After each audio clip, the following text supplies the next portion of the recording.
Күн ұзаққа Айдарбектің үйі ұрыспен болды. Ерлі-байлы екеуі бірін-бірі іліп қағып, бірінің тілін бір алмай, әлі жеткені өш алу жолын қарастырып отырған секілді. Бұрын мұндай ұрыс болғанда аяқ жағы таяққа тіреліп, Зейнептің етіне көбіне таңба түсіп қалатын.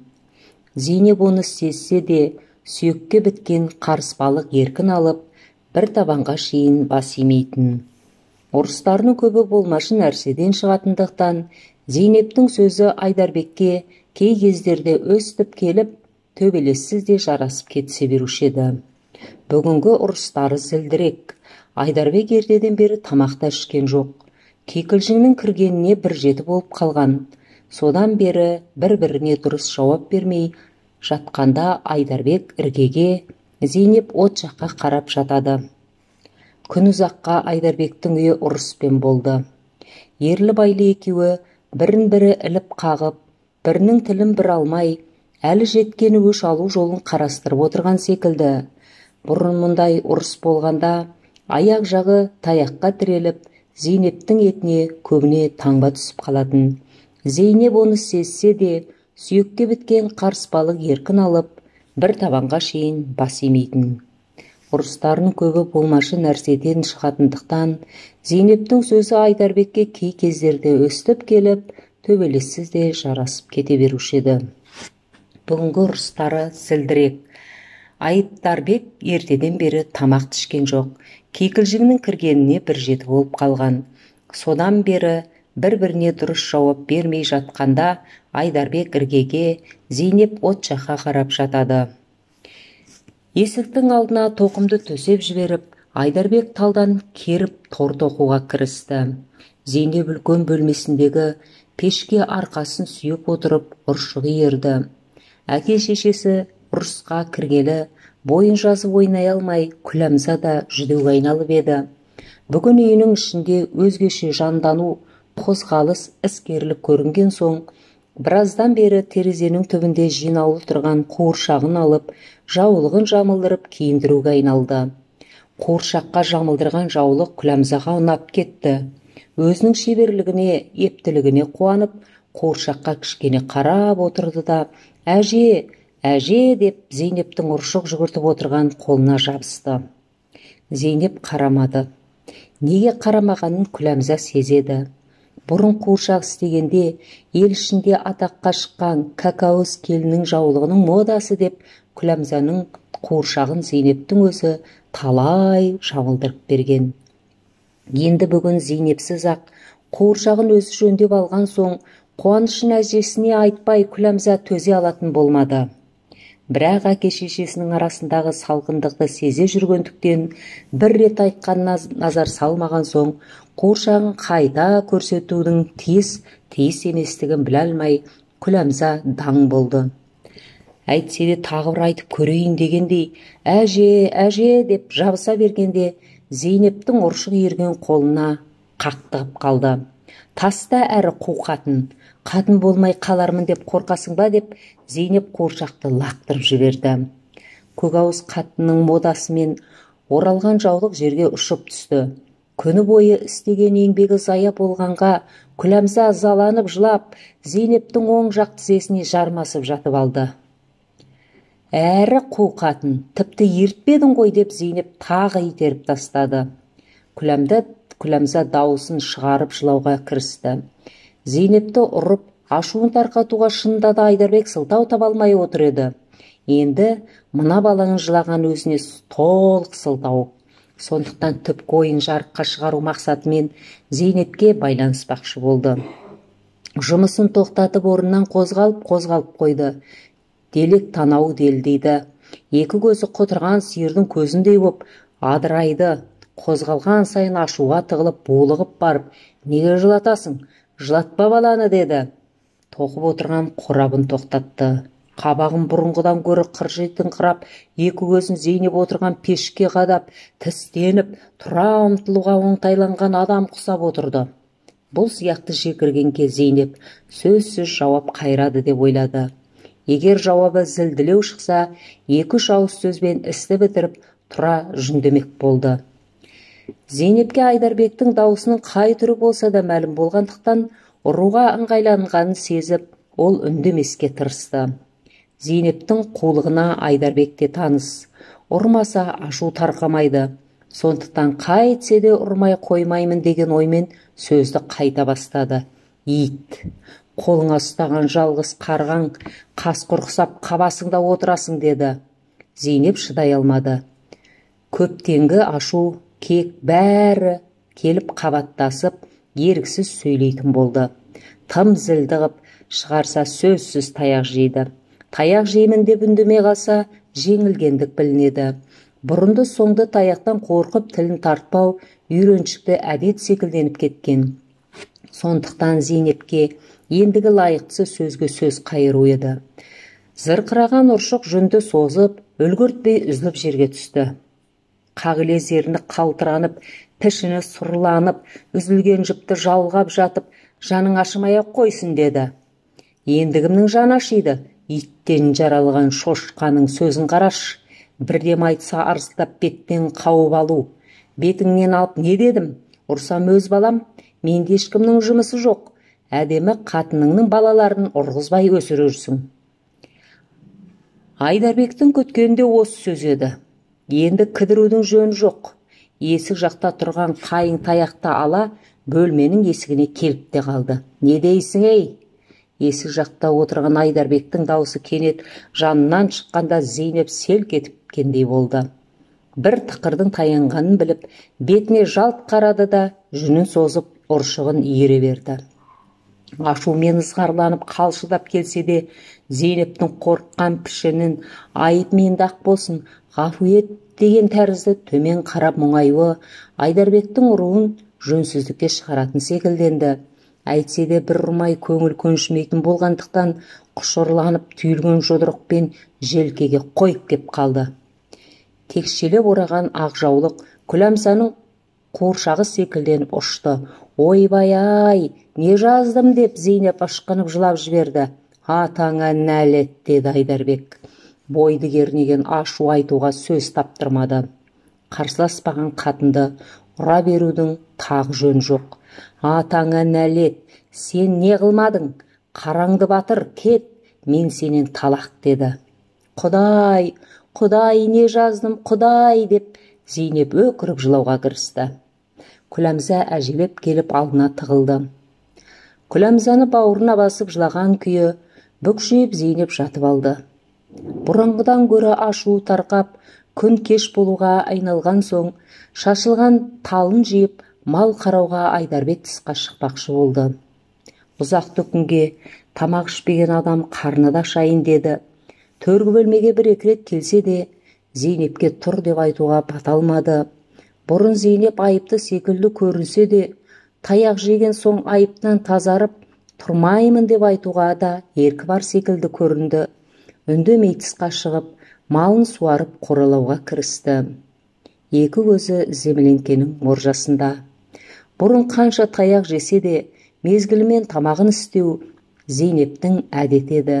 Айдарбек ұрғанда да сол кеп ұрудың бірі ғой деп ұрып еді. Күн батып, қас қарағайғанша Зейнептің қозғалғаны көрінбеген соң, далада тұра беруді жөн көрмей, Айдарбек үйге кірді. Қыраулы терезе кештің қараңғылығына қоса меткей болып, үйдің ішінде еш нәрсе көрінбестік еді. Күләмза, деді. Күләмзаның атын атағанда түп қойы Зейнеп жауап берер ме екен деген еді. Немене, әке, деді Күләмза. Әжең қайда? Шам неге жақпайсыңдар?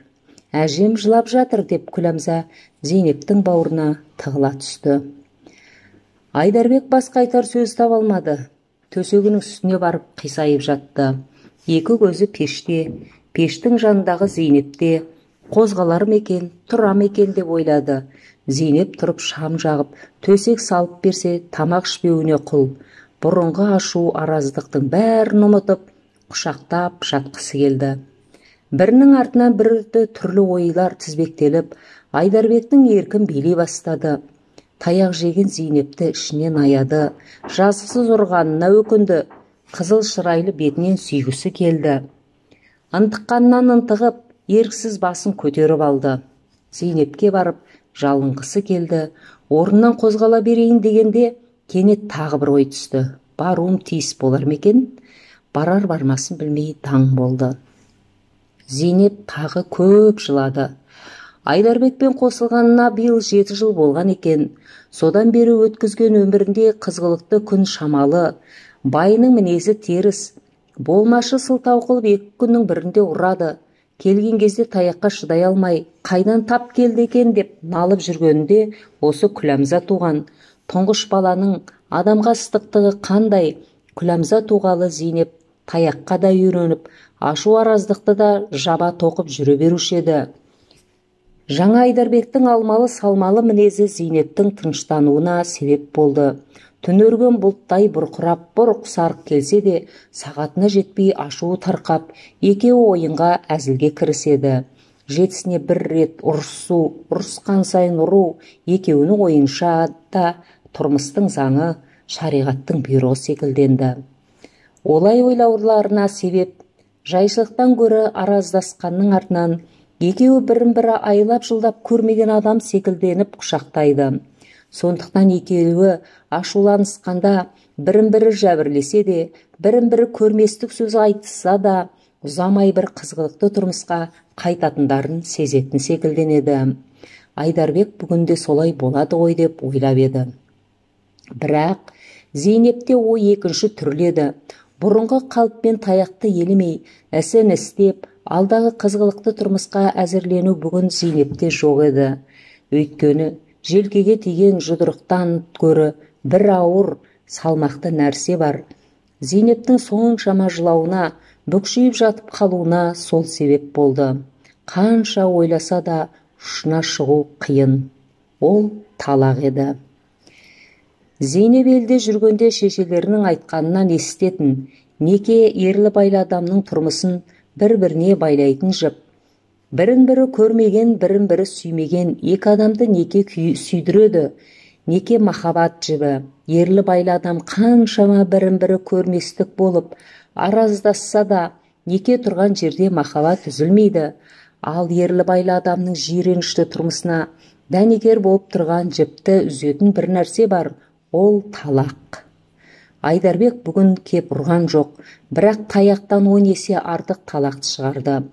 Мен сені көрмеймін, мен талақ деп айтып салды. Зейнеп енді жібі еріксіз үзілді деп жатыр. Байының 1-7-ден бері ұрысқаны, желкеге бірер түйгені әлде қашан ұмытылған. Естерді жалғыз талақ. Айдарбектен айырылып кетуге сенбейді. Күніне 40 пышақтасып отырса да, дүниеден осыдан артық тұрмыс бар деп ойламайды. Зейнеп көп ойлады. Бастан өткен тұрмысы біртіндеп көз алдына елестей бастады. Әке-шешесінің қай уақытта құда болып, мал алғанын анық білмейді.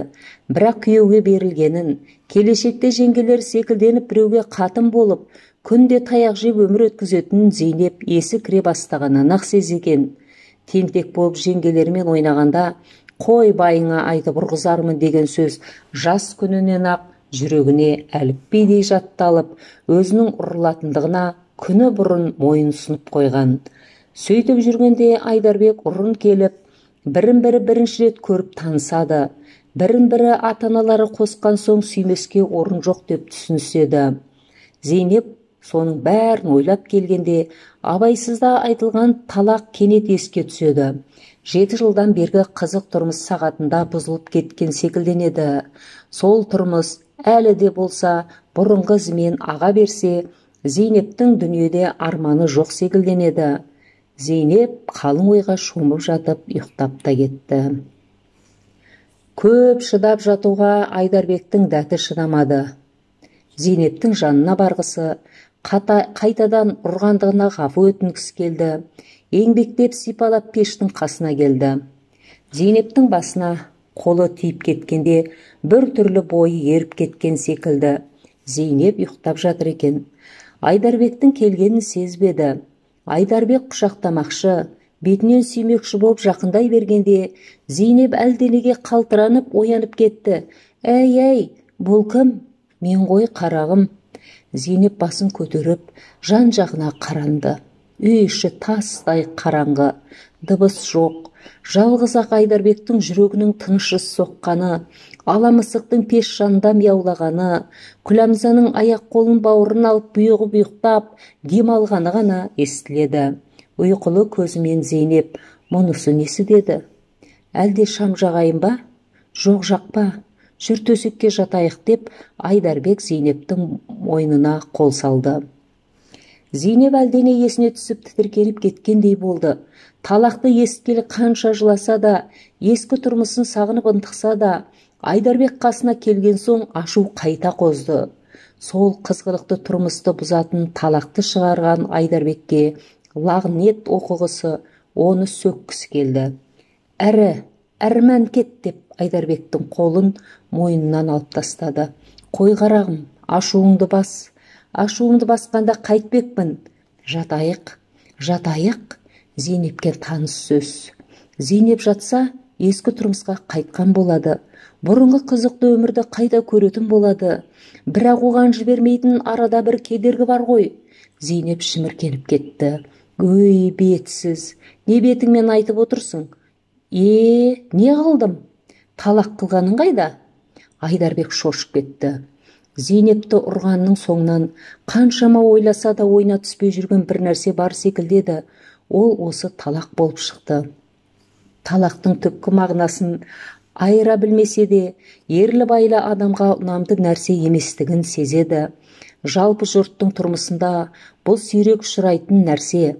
Қатынымен қанша араздасса да, ұрысып төбелессе де, талақ қылған ол жоқ. Олай болса, бұл талақ жөнсіз талақ. Айдарбекке мұны айттырған, еркін билеп кеткен ашу. Бірақ ашу уақытында айтылған сөздің шариғат қарауында қанша ауырлық жеңілдігін барын айырып білерлік Айдарбекте молдалық жоқ. Талақ жөнінен мұның бар білетіні бір-екі оқиға.